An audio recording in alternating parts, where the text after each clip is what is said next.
Nothing affects Israeli politics more than what's going on the Palestinian side. Nothing affects Palestinian politics more than what's going on the Israeli side, whether either side is willing to admit that or not.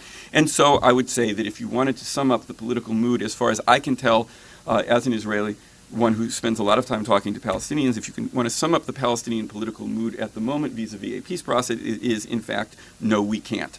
How does this leave us in terms of the Israeli election? I'm going to sum this up really quickly. The Likud's position is basically to continue with things as they are. Settlement without annexation. Netanyahu promised Tony Blair that there would be no new settlements. This is a total irrelevancy. The government has not officially established new settlements since the 90s. The problem is the growth of the existing settlements. The discussion of natural growth, which people like Netanyahu often use, is also a red herring, because the growth of the settlements is in part due to government incentives, financial incentives. In fact, those incentives, in my analysis, even affect the age at which people in the settler community marry and start having kids.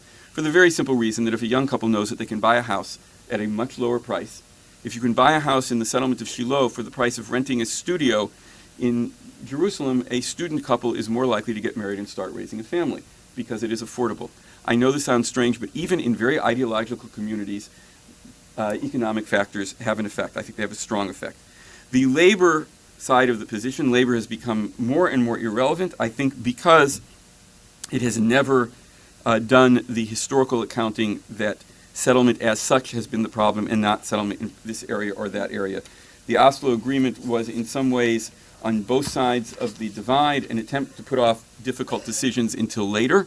On the Israeli side, it was certainly an attempt to put off decisions about the settlement until later. Kadima, Tzipi Livni's Kadima party could be described in my totally partisan way as recovering rightists.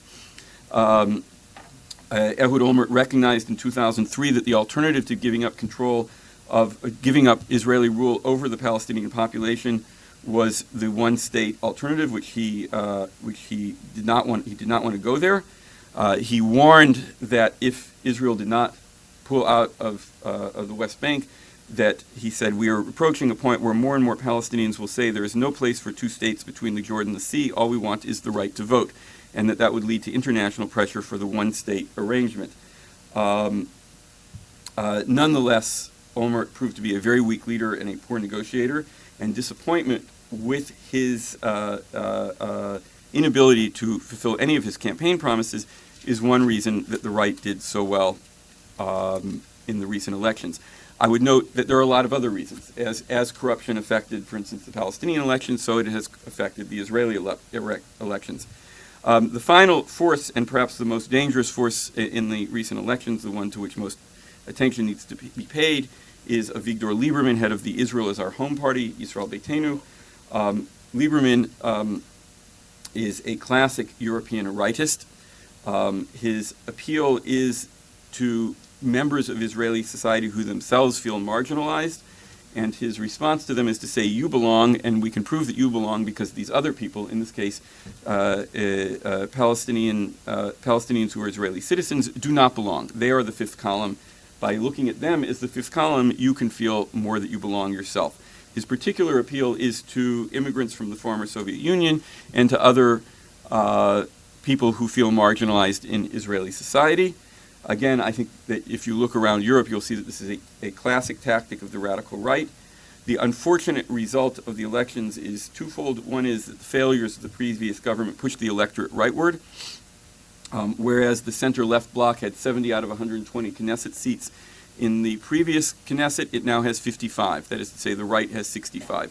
So even though Tzipi Livni's Kadima party won the most seats, which is traditionally would make it the party that was candidate to form the government, on the other hand, Netanyahu can claim that we have 65 of 120 seats in the Knesset, and I will form the next government.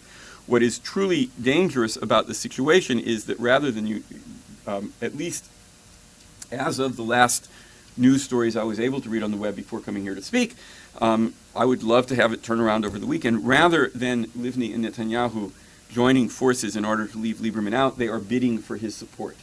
As the kingmaker who can give his support to either party, he is allowing them to bid for his support, which is a dangerous situation. I cannot tell you what the shape of, I think it's most likely, but I cannot make a prediction that Netanyahu will end up forming the next government. I can't tell you what the shape of that government will be. I can say that without significant change in the environment, the decision not to decide will continue, and that will mean a further entanglement. This is a very dangerous situation. It means the longer things are, quote, stalemated, unquote, the worse they get. Time is working against both sides. There is no such thing as somebody who believes that a peace agreement is a win-win situation and a lack of a peace agreement is a lose-lose situation. Managing the conflict, keeping things as they are, inevitably means letting things get worse. The diplomatic alternative that is very often voiced in op-eds and in learned articles about the Middle East, this is beyond solution, so we should only manage the conflict, is, in my view, a mistake. It ignores the fact that on both sides things continue to degenerate. It is giving aspirin for cancer. The alternative suggested at times of a one-state solution, I think, is an illusion. In its most successful form, a one-state solution would look like Belgium, where competing political interests of the two nationalities would prevent the formation of any stable government. It would be more likely, given the bitter history of the past 60 years, to look like Bosnia in the early 90s. The two-state solution remains the best alternative. It will not happen unless there is a change in the environment. A change in the environment, in my mind, would include the following essential steps. One would be a restoration of a single Palestinian government. This is necessary not only on the Palestinian side, but the Israeli public is aware of the fact, obviously, of the Palestinian division. Negotiating with Abbas, it looks like a game, as long as he doesn't represent all Palestinians. What's the point of negotiating with Abbas when he cannot deliver Gaza? So a goal, certainly for any outside diplomatic initiative, must be, most particularly an American initiative, must be restoring Palestinian unity. The second change in the environment, which I've just implied is essential, is a dramatic re-emergence of a United States involvement in the diplomatic process after 8 years in which that was not the case. When the U.S. is pressing a peace process, it brings political changes in the region. In 1974, when the United States finally entered the negotiating process after the 73 war, that is the point at which the PLO decided to embrace a diplomatic alternative.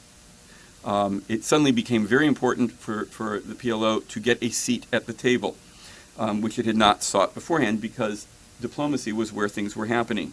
In 1977, when President Carter got deeply involved in the peace process, his involvement is what pressed President Sadat of Egypt to make his historic trip to Jerusalem, and thereby convinced Israel that it was worth taking the step of making peace and giving up the Sinai. The 1991 to 1992 pressures of the first Bush administration were a significant factor, as far as I can see, in the election of Yitzhak Rabin in 1992 in Israel. Again and again, the involvement of the United States changes the dynamics in the region and changes people's perceptions of whether peace is possible, and those perceptions of the public are essential for allowing politicians to negotiate and make peace. And finally, I think that if I haven't implied this strongly enough already, I will say it explicitly. Any diplomatic process has to be accompanied not only by an end of violence, but by an end of continuing settlement building. I think both demands are essential.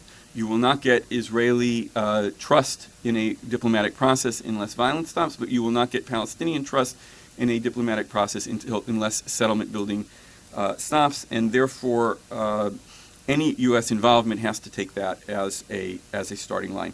I've talked too long.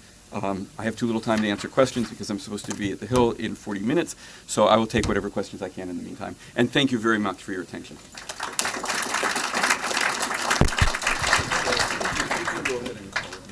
Please keep your comments short. Yes.